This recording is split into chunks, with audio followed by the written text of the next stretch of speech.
हमें ज्वाइन किया है सीनियर सहाफ़ी तज़ियाकार एंकर पर्सन शाहज़ेब खानज़ादा ने। शाहज़ेब, कैसे देख रहे हैं आप इस डिसीजन को? अनवारुल हक काकड़ साहब का नाम सामने आया है।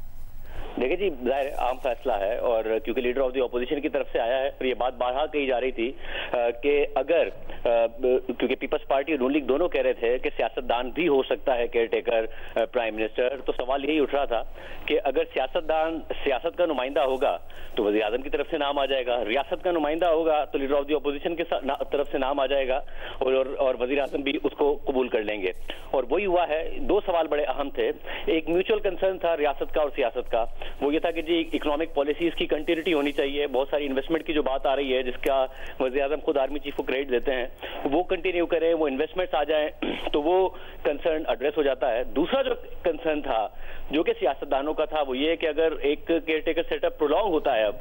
क्योंकि अब नई मर्दमशुमारी का मामला हो गया है, तो इस बात की क्या गारंटी है कि वो एक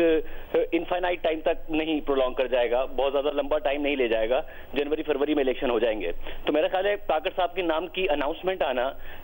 फिलहाल इस बात की निशानदेही कर रहा है कि जो हुकूमत है, जो पीडीएम है, उन्हें इस बात की तसल्ली हो गई है कि इलेक्शन ज्यादा डिले नहीं होंगे, ज्यादा 1.5-2 माह होंगे। जाहिर है उसमें एक अदालती चैलेंज भी मौजूद होगा क्योंकि जस्टिस फाइज़ साहब चीफ जस्टिस होंगे, मगर इकोनॉमिक पॉलिसीज की कंटिन्यूटी के साथ साथ इस बात का इशारा ये नॉमिनेशन कर रही है या ये अपॉइंटमेंट कर रही है कि इस वक्त पीडीएम की क़यादत को ये एतमाद है कि इलेक्शन 1.5 से 2 माह से ज्यादा लेट नहीं होंगे और जो सियासी और मुआशी मामला दोनों की कंटिन्यूटी नजर आएगी। क्योंकि इस वक्त जो सियासी मामलात हैं पीडीएम का, उसमें बहुत ज्यादा इंटरेस्ट है कि जिस तरीके से सियासत चल रही है वो उसी तरीके से चले, तो उसकी कंटिन्यूटी की भी इनको उम्मीद नजर आती है, जो कि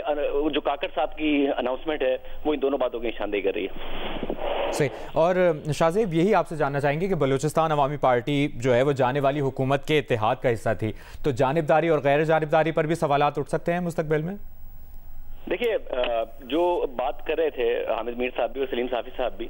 कि काकड़ साहब या बलूचिस्तान अवामी पार्टी के बड़े करीबी ताल्लुकात रहे हैं इमरान खान साहब के साथ, और वो ताल्लुकात जिस वक्त इमरान खान साहब के अच्छे थे तो बलूचिस्तान अवामी पार्टी पर हमें नजर आता था कि मरियम नवाज साहिबा बहुत ज्यादा तनकीद करती थी कि बाप का बाप कौन है, सबको पता है। और जब